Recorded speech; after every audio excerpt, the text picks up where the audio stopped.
یہ دنیا کا وہ واحد شہر ہے جسے یہودی، مسیحی اور مسلمان تینوں مقدس مانتے ہیں۔ یہودیوں کا عقیدہ ہے کہ یہ وہ جگہ ہے جہاں سے کائنات کی تخلیق ہوئی اور یہیں پیغمبر حضرت ابراہیم نے اپنے بیٹے کی قربانی کی تیاری کی تھی۔ مسیحی سمجھتے ہیں کہ حضرت عیسیٰ کو یہیں مصلوب کیا گیا تھا اور یہیں ان کا سب سے مقدس کلیسا واقع ہے۔ مسلمانوں کے اعتقاد کے مطابق پیغمبر اسلام نے معراج پر جانے سے قبل اسی شہر میں واقع مسجد اقصی میں تمام نبیوں کی امامت کی تھی۔ شاید یہی وجہ ہے کہ مسلمان اور مسیحی 1000 برس تک اس شہر پر قبضے کے لیے آپس میں برسر پیکار ہے۔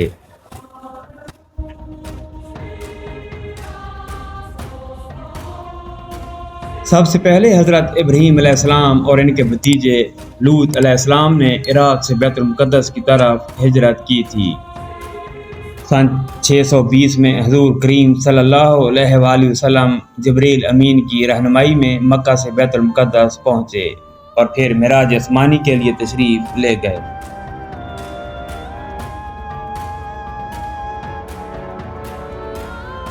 حضرت یعقوب علیہ السلام نے وحی الہی کے مطابق مسجد بیت المقدس یعنی مسجد اقصی کی بنیاد ڈالی اور اس کی وجہ سے بیت المقدس آباد ہوا۔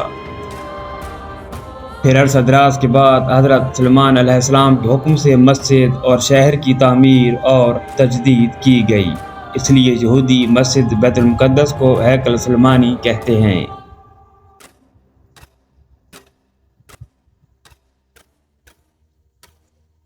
ہیکل سلیمانی اور بیت المقدس کو 586 میں شاہ بابل بخت نصر نے مسمار کر دیا تھا اور 1 لاکھ یہودیوں کو غلام بنا کر اپنے ساتھ عراق لے گیا۔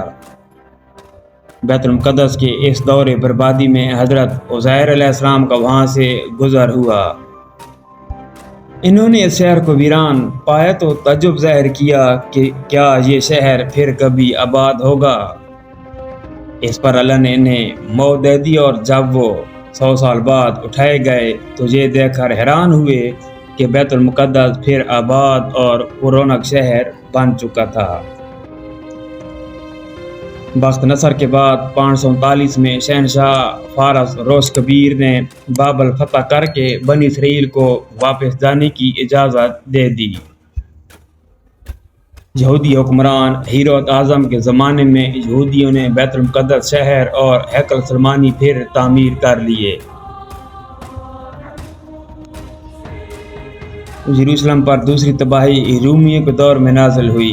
رومی جرنیل ٹائٹس نے سن 70 عیسوی میں یروشلم اور ہیکل سلیمانی دونوں مسمار کر دیے۔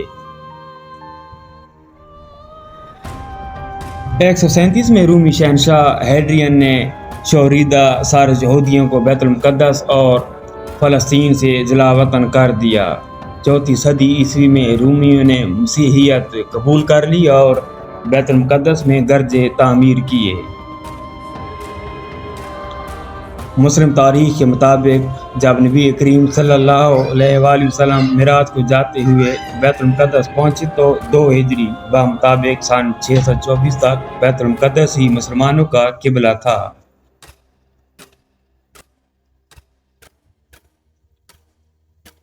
حتیٰ کہ حکم الہی کے مطابق کعبہ کو قبلہ قرار دیا گیا۔ 17 ہجری یعنی 639 میں عہد فاروقی میں عیسائیوں سے ایک معاہدے کے تحت بیت المقدس پر مسلمانوں کا قبضہ ہو گیا۔ خلیفہ عبد الملک کے عہد میں جہاں مسجد اقصی کی تعمیر عمل میں آئی اور صخرۂ معراج پر قبۃ الصخرہ بنایا گیا۔ سن 1099 میں پہلی صلیبی جنگ کے موقع پر یورپی صلیبیوں نے بیت المقدس پر قبضہ کر کے 70,000 مسلمانوں کو شہید کر دیا اور پھر بعد میں سن 1187 میں سلطان صلاح الدین ایوبی نے بیت المقدس کو عیسائیوں سے قبضے سے چھڑایا اور یوں بیت المقدس ایک بار پھر مسلمانوں کے قبضے میں چلا گیا۔